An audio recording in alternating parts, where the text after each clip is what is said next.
Hello everyone, this is Maki.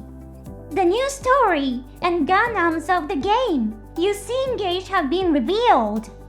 The new weapons for the popular mobile suits Zeta Gundam and Double Zeta Gundam have also been revealed.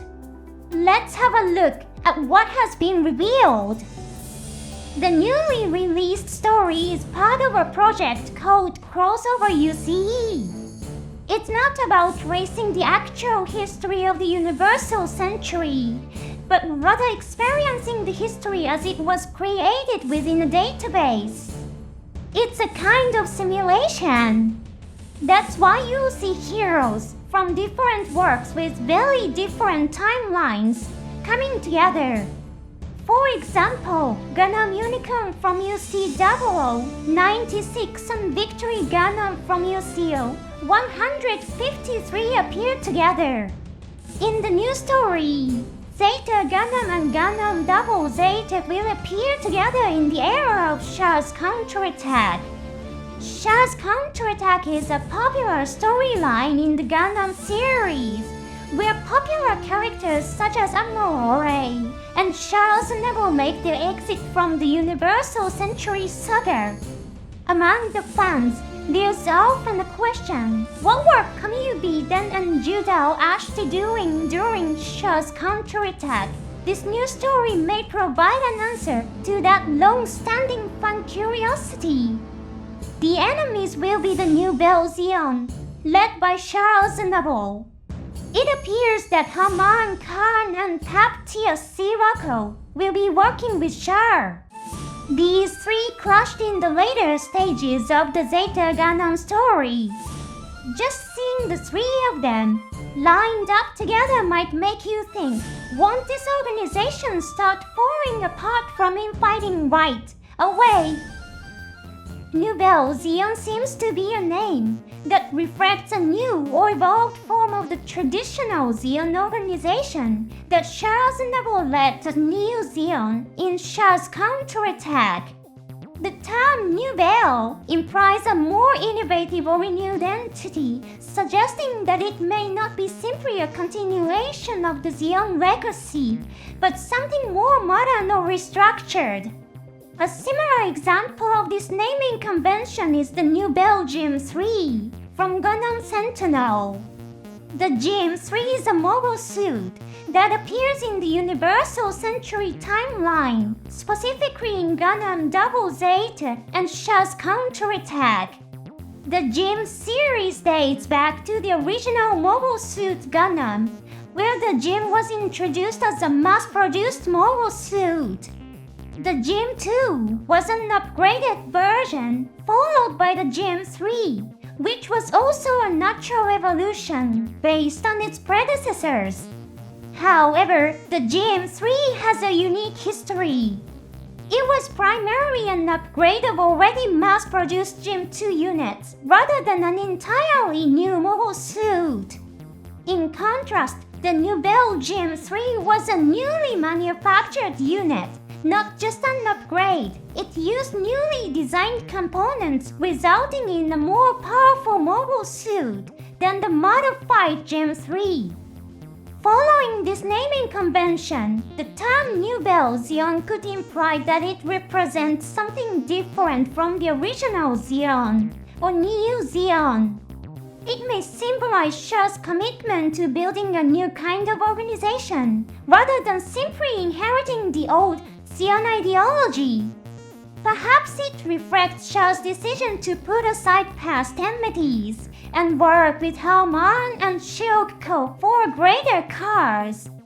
The real question is whether Haman and Shilko are also willing to put aside their past hatreds and work together. Let's take a look at the new weapons. First, we have Zeta Gundam's new equipment, the I-Field Claw and the I-Field Blaster. These weapons may be controversial. Adding new elements to Zeta Gundam, a suit whose design has been carefully refined over time, must have been a challenging task for the designers. There was probably a mission to give it a clear, distinct personality that would make it immediately recognizable as a new feature. The right thumb is equipped with a close-shaped knife field generator. Since it's a knife field generator, it appears to be a defensive mechanism. However, the closed shape suggests that it could also be used as a weapon, perhaps like the claw of the Gundam Unicorn unit, Tubanshi. On the left thumb is a sword that doesn't use a beam, but instead attacks with a metal blade. This weapon can also be used as a beam rifle. In an era where technologies such as eye fields and beam coating have been developed, attacking with a metal blade can still be an effective method of combat. Adding powerful weapons to the highly mobile Zeta Gundam is an intriguing concept. However, whether it can transform into Wader mode while equipped with these weapons remains unknown at this point. The other new weapon is on the Zeta Gundam, called the Hyper Giga Cannon.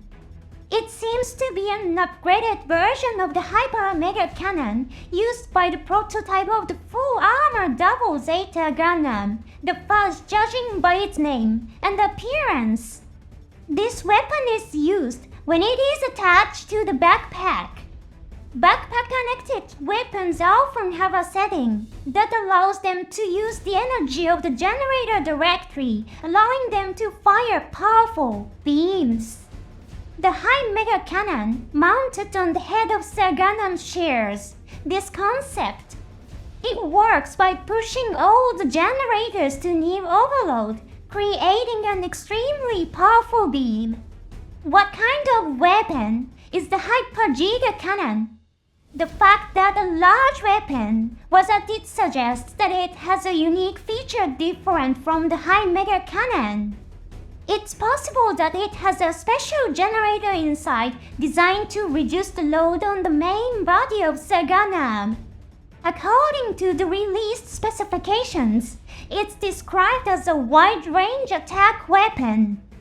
It seems to be designed for situations where multiple targets need to be attacked simultaneously. Given its enormous size, it looks like it could potentially reduce mobility. However, if it's equipped with boosters like the Mega Bazooka launcher, it could avoid significant mobility issues. What's really intriguing is the question of what new equipment will be added to the new Gundam. Every Gundam that has appeared in previous crossover UCE events has received new equipment. New Gundam has often been given additional weapons to improve its shooting abilities. Will it once again be equipped with weapons that increase its ranged capabilities? Or will it go for something different this time, such as emphasizing its melee abilities to add a new dimension to its fighting style? In addition, Judao Ashita's voice actor has been changed in this new story. Originally, Kazuki Yo voiced Judao. This time Ken takes over the role. The official media has stated that the change is due to scheduling conflicts. Many fans have expressed concerns about Yao's stamina due to his age, which may also have been a factor. While Ken has voiced characters in numerous works, his appearances in the Gundam series are relatively few. Previously, he voiced Toelga Bell in Witch from Mercury. I wonder if not only new Gundam, but also Sosubi will get new weapons this time. I'm really looking forward to finding out. Thank you for watching until the end. See you in the next episode.